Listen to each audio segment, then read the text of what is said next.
ఉంటాం. కానీ వేకువ సౌందర్యాన్ని ఆస్వాదిస్తూ నడవటం కొత్త అనుభూతిని ఇస్తుంది.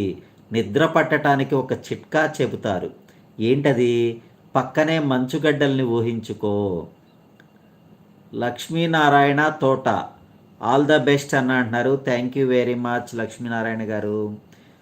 Honey okay, god bless both అంటున్నారు. Thank you very much.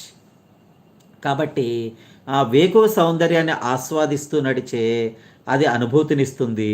నిద్ర పట్టని వారికి ఓ చిట్కా ఉందంట. ఎందుకంటే మన పక్కనే మంచు కొండలు ఉన్నాయి, ఆ మంచు కొండల్లో మనం ఉన్నాం అని చెప్పేసి ఒక్కసారి ఆలోచించుకున్నాం అనుకోండి, అప్పుడు మనకంట మన అనుభూతి ఆ మంచు గాళ్ళు మనకి తగులుతున్నట్టుగా మనం దానిని ఆస్వాదించటం జరిగితే ఆటోమేటిక్గా నిద్ర వస్తుందంట. ఇది నిద్ర పట్టడానికి ఒక రకమైన చిహ్నం అంట. ఎవరైనా సరే నిద్ర పట్టని వాళ్ళు ఈ రకమైన అనుభూతిని పాటించడానికి ప్రయత్నం చేయండి. నేనైతే ఇలాంటివన్నీ పాటించి వాటిలో ఎక్స్పీరియన్స్ కూడా సంపాదించాను. ఏంటంటే ఇవన్నీ చెప్పుకుంటే గొప్పగా ఉంటుంది, అర్థమయ్యే వారికి చాలా వినసొంపుగా ఉంటాయి. అర్థం కాని వారికి ఈడేదో చెప్తున్నాళ్లే సుత్తి అనుకుంటారు. తప్పుగా అనుకోకండి ప్లీజ్. కాబట్టి మన ఊహే మనసుకు చల్లదనం అనుభూతి కలిగిస్తుంది. దాంతో ఒత్తిడి తగ్గి నిద్రలో జారుకుంటాము. ఆ భావన ఆ భావన అనుకునే భావన అంటే చూసారా, అది అద్భుతాలు చేస్తుంది కదా. మనలో ఉండే భావనలు ఏదైనా సరే రేపు మంచి జరుగుతుంది అనే భావనతో మనం పని చేస్తే ఆటోమేటిక్గా మంచి జరుగుతుంది. 99.99% ఎక్కడో 0.001 ఎక్కడన్నా ఒకటి మిస్ అవ్వచ్చేమో, కానీ మన మనసులో ఏ భావం అయితే మనం తలుచుకుంటామో ఆ భావనే మనకి ముందుకు నడిపిస్తుంది అనమాట. దానికి ఉదాహరణ ఈ సృష్టి ఒక కామధేనువు, ఒక కల్పవృక్షం. ఈ కామధేనువుని కల్పవృక్షాన్ని మనం ఏ కాడకి కూడా ఏం చేయాలి? కల్పవృక్షం నుంచి పండ్లు తీసుకోవాలి, కామధేనువు నుంచి ఆ యొక్క కామధేనువు ఫలితాలను మనం తీసుకోవాలి. కామధేనువు ఏమిస్తుంది? పాలిస్తుంది.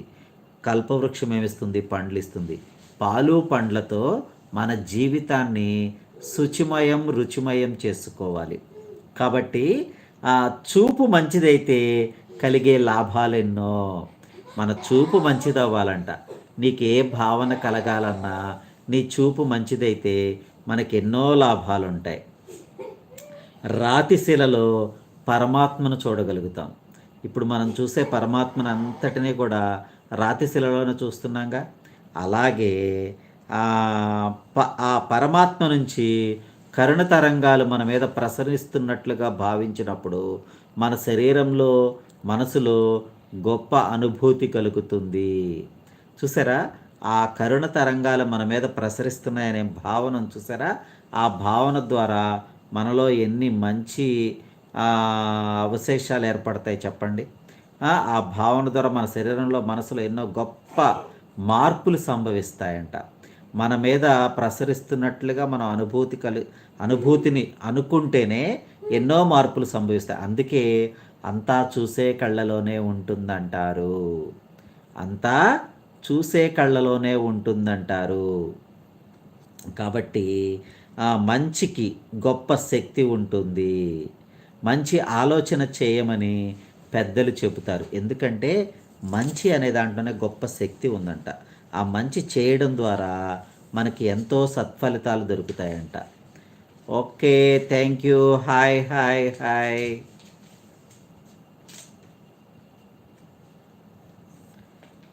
రాజు థ్యాంక్ యూ.